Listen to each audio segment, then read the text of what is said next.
Hello everyone, this is आदर्श। इस video में हम लोग थर्मोडायनेमिक्स, केटीजी और थर्मल प्रॉपर्टी के जो भी फॉर्मूलाज होते हैं या जो भी ऐसे फॉर्मूला जिस पे प्रीवियस ईयर में क्वेश्चन आ चुके हैं उसके बारे में बात करेंगे, उसको याद करेंगे। ठीक है ना। ये बेसिकली एक फॉर्मूला रिवीजन वीडियो है। इस वीडियो के बाद में हम लोग फोर्थ चैप्टर को लेकर के आएंगे, उसका फॉर्मूला रिवीजन करेंगे और मैं वहाँ भी बता दूंगा कि कौन से फॉर्मूले से किस ईयर में कौन सा क्वेश्चन आया हुआ है। ठीक है। यहाँ भी हम लोग स्टार्ट करने जा रहे हैं। स्टार्ट करते हैं। देखो, सबसे पहला फॉर्मूला मैंने लिया है एफिशिएंसी ऑफ साइकिल का। ठीक है। देखो, बहुत इंपॉर्टेंट फॉर्मूला है क्योंकि कार्नट साइकिल से और रेफ्रिजरेटर से हर साल नीट में क्वेश्चन आने का प्रोबेबिलिटी रहता है। ठीक है ना। और बहुत बार रिपीट भी हो चुका है। इस बार क्लियर तुम ले सकते हो कि इसमें से क्वेश्चन आ सकता है। इसके लिए बी प्रिपेयर रहना ताकि ये क्वेश्चन जब भी आए तो तुम इसको हिट कर पाओ। ठीक है। देखो, इसका क्या होता है ना कि अलग अलग फॉर्मूला होता है, बस हम लोग को समझना है थोड़ा सा कि कार्नट साइकिल और रेफ्रिजरेटर में डिफरेंस क्या आता है। देखो, जैसे वर्क डन नॉर्मली होता है Q1 माइनस Q2, और जो तुम्हारा हीट जो निकलता है या हीट जो दिया जाता है वो हम लोग टेम्परेचर के इक्वल मानते हैं उसको। ठीक है ना। यहाँ क्या होता है, work done equal to Q1 minus Q2 equal to T1 minus T2, ये वर्क डन के लिए। ठीक है। देखो, जब एफिशिएंसी काउंट करते हैं तो एफिशिएंसी होता है क्या, output by input. Output by input, तो आउटपुट जो होता है मेरा वर्क डन होता है। ठीक है। In case of Carnot cycle या हीट इंजन। ठीक है। आउटपुट हो गया तो work done by heat supplied जो था मेरा Q1 हीट सप्लाइड है, और ये मेरा W जो होता है यानी कि वर्क डन होता है वो Q1 माइनस Q2 होता है। तो यहाँ से आया Q1 minus Q2 by Q1 और equal to 1 minus Q2 by Q1 भी इसको लिख सकते हो। ठीक है। ये Q1 है मेरा वो हीट सप्लाइड है और Q2 मेरा हीट इमिटेड है। ठीक है, ध्यान रखना है इसका। देखो होता क्या है, देखो ये जैसे मेरा वर्किंग मशीन है, इसको तुम कार्नट साइकिल बोल सकते हो या फिर हीट इंजन बोल सकते हो।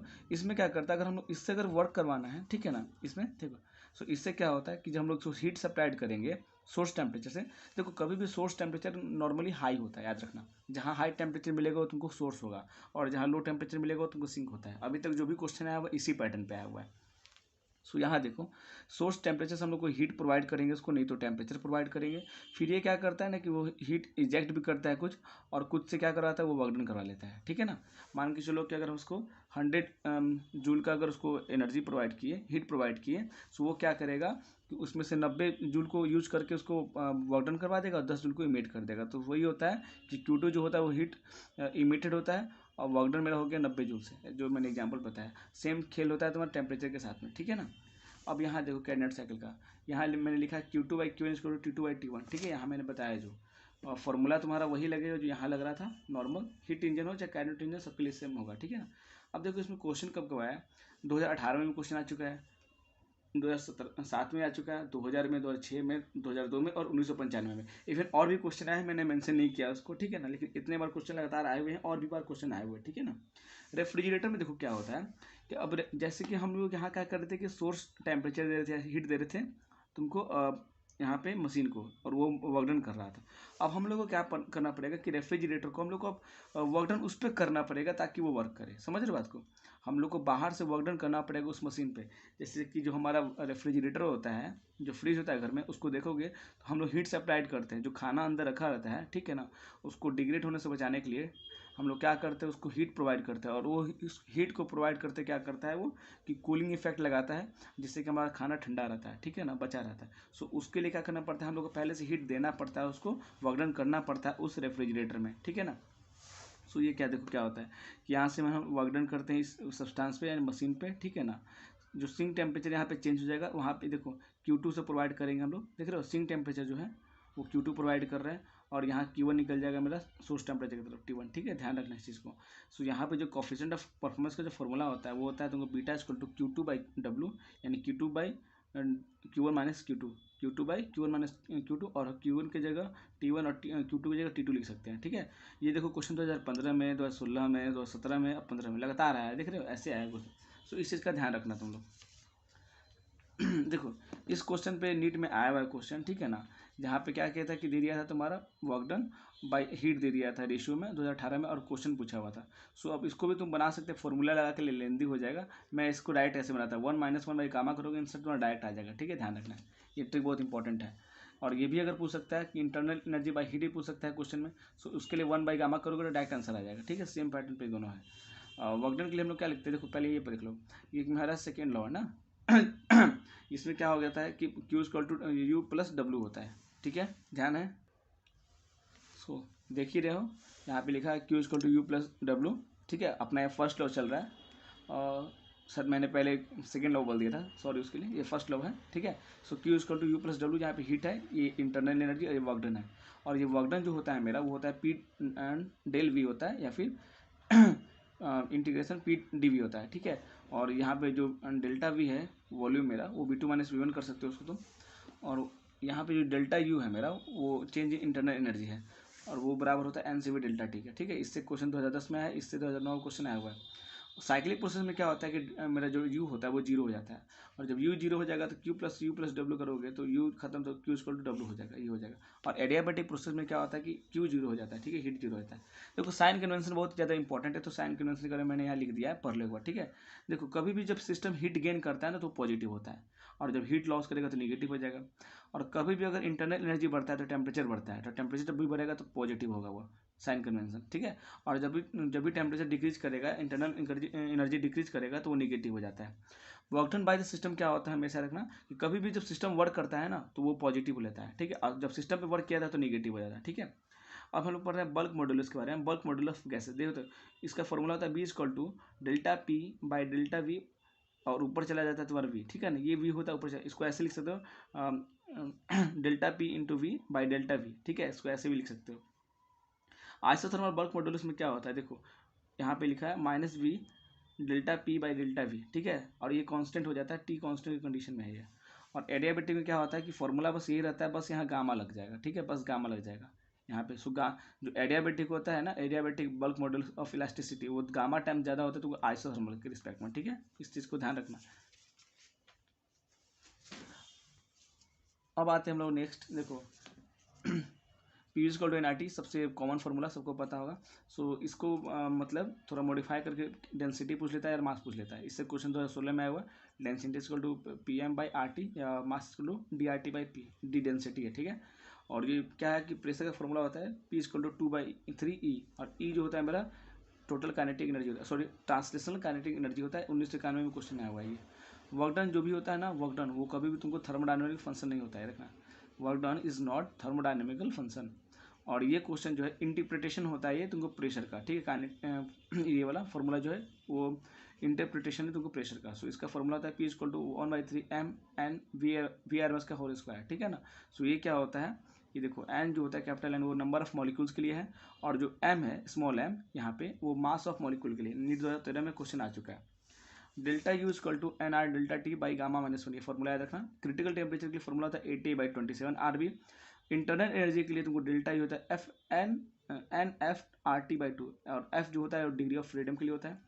आइसोकरिक प्रोसेस के लिए जहाँ पे तुमको क्या होता है कि आइसोकरिक मतलब वॉल्यूम कांस्टेंट होता है, वहाँ प्रेशर डायरेक्टली प्रोपोर्शनल होता है तुमको टेम्परेचर का, और वहाँ और क्योंकि यहाँ पे तुमको वॉल्यूम कांस्टेंट है, सो वॉल्यूम चेंज होगा तो वर्क डन भी जीरो हो जाएगा, ठीक है ना। और यहाँ पे क्या होता है Q equal to U plus W लगाओगे तो डब्ल्यू जीरो है तो Q equal to delta U के बराबर हो जाएगा NCV डेल्टा टी का।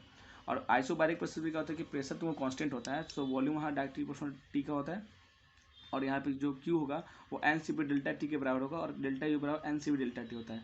और वर्क डन जो होगा P del V P V2 minus V1, या फिर इसको NRT के टर्म में हम लोग बना सकते हैं, ठीक है। अब एडियाबैटिक प्रोसेस में देखो इस फॉर्मूले से बहुत बार क्वेश्चन आया यूनिट में, ठीक है, तकरीबन 8-10 बार क्वेश्चन आ चुके हैं, ध्यान रखना, बहुत इंपॉर्टेंट है। अगर कार्नोट इंजन के बाद सबसे ज़्यादा कोई इंपॉर्टेंट अगर है तो ये बहुत इंपॉर्टेंट है। सो इसका फॉर्मूला था PV gamma equal to constant, TV gamma minus 1 equal to constant, P1 minus gamma T gamma equal to constant, या फिर इसको ऐसे लिख सकते हो PT gamma by 1 minus gamma equal to constant. देखो इससे क्वेश्चन कहाँ है, इससे 2016 में, 2014 में, 2010 में, 1999 में, 2013 में, 2013, 1996 और 1994 में कितने बार क्वेश्चन आ चुके हैं। तो सब कितना हॉट टॉपिक है, ठीक है ना। अब देखो इसको वर्क डन के लिए एक और फॉर्मूला होता है, और work done equal to minus delta U equal to NCV T1 minus T2, ठीक है। सो इसके यहाँ इसके जगह ये लिख सकते हो P1 V1 minus P2 V2 by gamma minus 1। Molar heat capacity का फॉर्मूला होता है C equal to CV plus R by 1 minus gamma, ठीक है। वर्क डन बाई गैस के लिए फॉर्मूला होता है W equal to NR T1 minus T2 by gamma minus 1, और यहाँ पे तुम क्या कर सकते हो, इसको कन्वर्ट कर सकते हो हल्का सा, तो P1 V1 माइनस, क्योंकि PV इक्वल टू NRT होता है ना, तो उसको हटा सकते हो, NRT की जगह तुम P1 V1 minus P2 V2 by gamma minus 1 भी कर सकते हो, ठीक है। आइसोथर्मल प्रोसेस में क्या होता है कि जो तुमको टेम्परेचर होगा या फिर कांस्टेंट हो या फिर जीरो हो जाता है, ठीक है। सो इस कंडीशन में मेरा पीवी जो होगा कांस्टेंट हो जाएगा और जो डेल्टा यू होता है, ठीक है ना, डेल्टा यू भी जीरो हो जाएगा क्योंकि टेम्परेचर कांस्टेंट हो जाएगा तो या फिर जीरो हो जाएगा तो तुम्हारा डेल्टा यू भी जीरो हो जाएगा, ठीक है।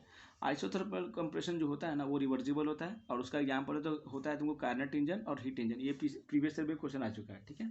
और जो फर्स्ट लॉ होता है वो मेरा Q equal to U plus W, ये मेरा एनर्जी कंजर्वेशन का फॉर्मूला होता है, ठीक है, एनर्जी कंजर्वेशन का लॉ होता है।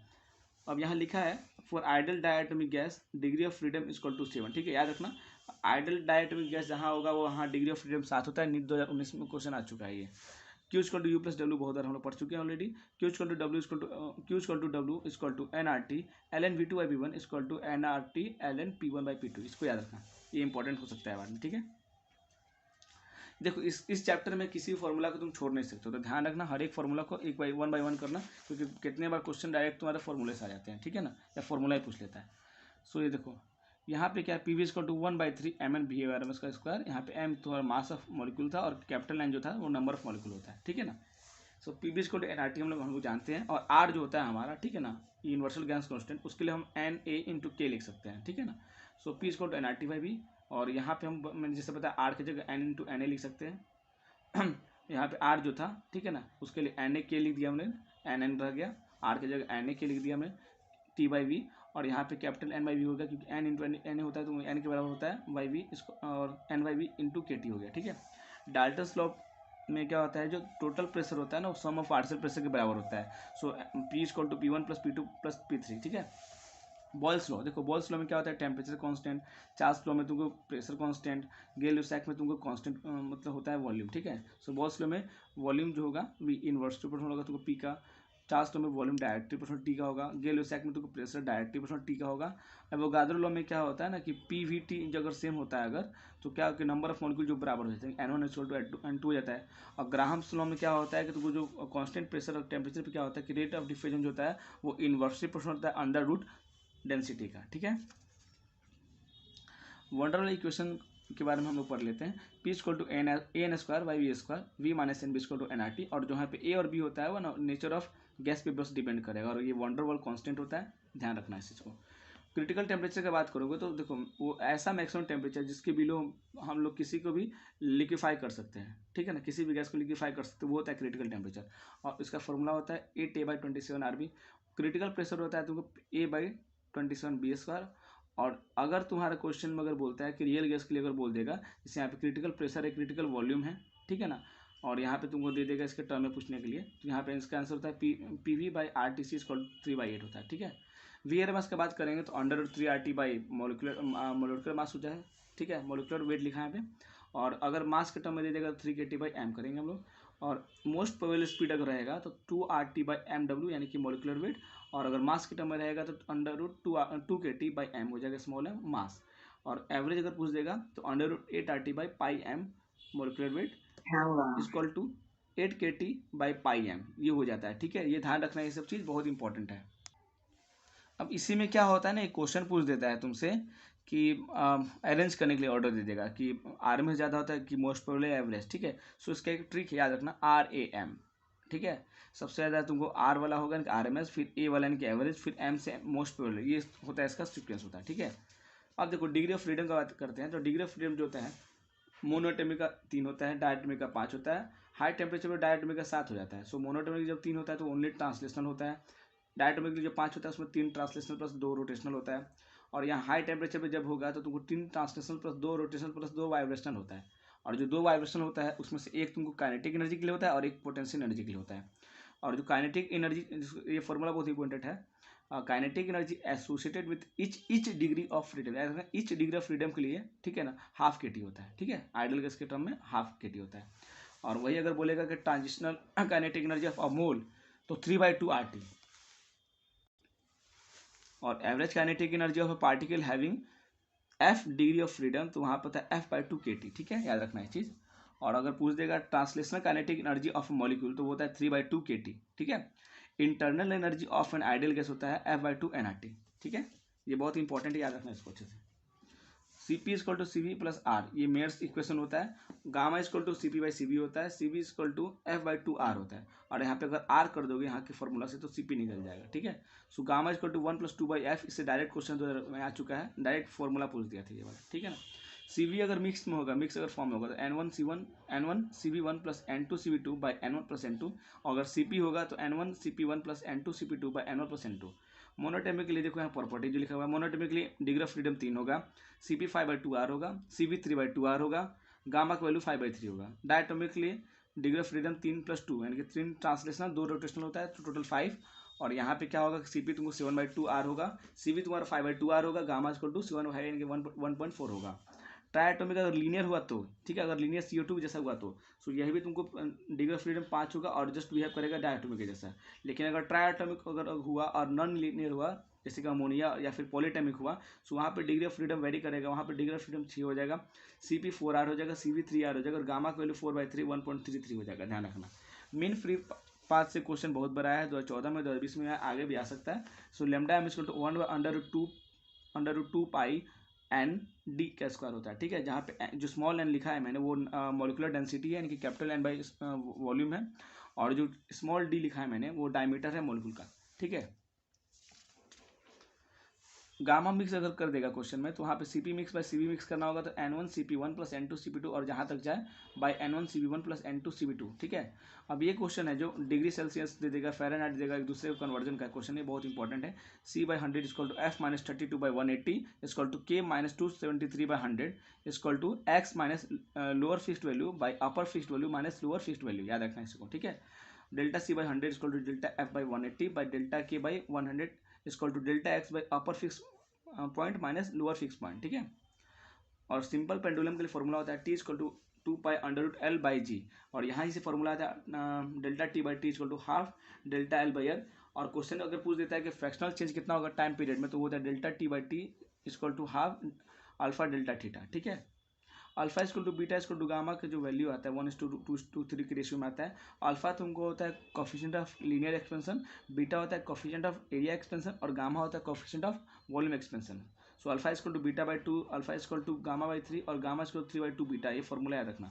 यहाँ पे देखो LAV है ना, यहाँ पे ये लीनियर एक्सपेंशन है तुमको, ये तो एरिया एक्सपेंशन और ये तुमको volume expansion. So L T के लिए L0 1 plus alpha delta theta, AT equal to A0 1 plus beta theta या डेल्टा थीटा, डेल्टा टी बोल दो उसको, ठीक है, मैं थीटा बोलता हूँ नॉर्मली। और V T equal to V0 1 plus gamma delta T, ठीक है, यानी कि टेम्परेचर। थर्मल कैपेसिटी जो होता है वो बॉडी का वो होता है Q बाई डेल्टा थीटा या delta T. Specific heat capacity होता है Q by MS delta T. Molar heat capacity होता है Q by N delta T. यहाँ पे M होगा मास और N होगा तुमको मोल, ठीक है, याद रखना। अगर बात करेंगे देखो अल्फा बीटा गामा वही लीनियर एक्सपेंशन और बीटा एरिया एक्सपेंशन और गामा तुमको वॉल्यूम एक्सपेंशन के लिए। So alpha equal to delta L by L0 delta theta या delta T, beta equal to delta A by A0 into delta T, gamma equal to delta V by V0 delta T, ठीक है। Rate of heat flow, इससे question NEET में आ गया है, तुमको पहले भी आ चुका है, ठीक है, 2021 में भी क्वेश्चन आया हुआ है। DQ by DT equal to minus KA delta theta by DX, 2019 में क्वेश्चन आया हुआ है, 2009 में भी 2009 में क्वेश्चन आया हुआ है, ठीक है, और 2021 में क्वेश्चन आ चुका है। Q by T equal to KA T1 minus T2 by L। Rod in series में अगर क्वेश्चन बात आएगा सो हो जाता है K इक्वेलेंट इक्वल टू, ठीक है, sum of L by sum of L by K। और रॉड्स इन पैरेलल आएगा तो K equivalent equal to sum of KA by sum of A। Thermal resistance का फॉर्मूला होता है RH equal to L by KA, ठीक है, याद रखना। स्टीफन बोल्ट्जमैन लॉ से बहुत बार क्वेश्चन आ चुका है नीट में, मैंने यहाँ 2 बार मेंशन किया कि 1997 और 2009 में आया हुआ है। सो इसमें क्या होता है, E equal to emissive power जो होता है, ठीक है, वो सिग्मा E टी पावर इनकी इमिसिविटी होता है E, और इमिसिविटी जनरली तुमको 0 से 1 तक वेरी करता है, और यहाँ पे अगर वे एक हो जाएगा इसका वैल्यू इमिसिविटी का, so E equal to sigma T/4 हो जाएगा, ठीक है। किरचॉफ्स लॉ में क्या होता है कि emissive power bye absorptive power वो क्या होता है तुमको इक्वल होता है, ठीक है ना, यानी कि जो बॉडी तुमको ज़्यादा अच्छा एब्जॉर्बर होगा वो ज़्यादा अच्छे से इमिट करेगा, ठीक है ना, याद रखना, वही ये बताता है फॉर्मूला। प्रीवोस्ट लॉ में क्या बताता है कि जब अगर तुमको सराउंडिंग टेम्परेचर दिया रहेगा तो उस टाइम में अगर जो फॉर्मूला निकलता है, ठीक है, एनर्जी इमिट रेडिएट होने का, सो होता है सिग्मा E⁴ माइनस T0/4। और विंस डिस्प्लेसमेंट लॉ में क्या बोलता है कि लैम्डा टी जो होता है वो बी के बराबर कांस्टेंट होता है, ये विंस कांस्टेंट होता है, lambda T equal to B यानी कि विंस कांस्टेंट के बराबर होता है, जिसका वैल्यू होता है 2.89 × 10⁻³ होता है, ठीक है। ये देखो क्वेश्चन बहुत बड़ा है, 2000, 2002, 2004 में क्वेश्चन आया हुआ है। न्यूटन्स लॉ ऑफ कूलिंग में T1 - T2 by T equal to के T1 + T2 बाई 2 - T0। ये क्वेश्चन देखोगे तो बहुत बार आ चुका है। और ये फॉर्मूला जो है α1 L1 इक्वल टू α2 L2, ये 2019, 2016 और 1999 में 3 बार क्वेश्चन आया हुआ है, बहुत ज़्यादा इंपॉर्टेंट है।